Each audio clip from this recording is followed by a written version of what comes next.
అందరికీ నమస్కారం. చాలామంది ఇళ్లల్లో స్త్రీలు ఉదయం లేచిన దగ్గర నుంచి రాత్రి పడుకునే వరకు చాలా కష్టపడి ఇంటి పనులన్నీ వంట పనులన్నీ చేసుకుంటూ ఉంటారు.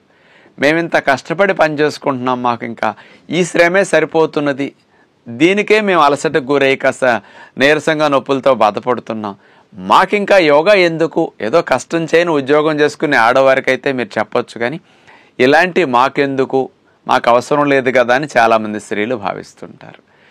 అమ్మ, మీలాంటి వారందరూ చాలా కష్టపడుతున్నారు, కానీ మీ కష్టంలో బట్టలు ఉతికేటప్పుడు మెడ నడుము వంచి ముందుకుంటుంది, కూరగాయలు కోసేటప్పుడు, కాస్త మిషన్ కుట్టేటప్పుడు, ఇంట్లో అనేక రకాలుగా తడిగుడ్డలు పెట్టేటప్పుడు, మరి వంట చేసేటప్పుడు, పొయ్యి దగ్గర కూర్చొని మీరు ఊదేటప్పుడు, ఇలాంటి అనేక సందర్భాల్లో మీ మెడ నడుము ఈ పూసలన్నీ కూడా ముందుకు ఎక్కువగా వంగుతున్నాయి. వెనక్కి వంగే పని మనం చేయటం లేదు. అంచేత ఇలా ఇంట్లో కష్టపడి పనిచేసుకునే స్త్రీలకు కూడా కొన్ని సంవత్సరాల తర్వాత మెడ నొప్పులు, నడు నొప్పులు, disc problem, sciatic pain, lower back pain ఇలాంటి సమస్యలు వచ్చి చాలామంది ఆపరేషన్ల వరకు వెళ్ళవలసిన స్థితి వస్తుంది. కొంతమందికి ఆ సమయంలో మీరు ఇలాంటి వంచే పనులు, మీరు కింద కూర్చునే పనులు, ముందుకు వంచే పనులు ఏమీ చేయకూడదని డాక్టర్లందరూ చెప్పిన తర్వాత మరి మిగతా శేష జీవితం మనం కష్టపడాలంటే మీ శరీరం సహకరించదు.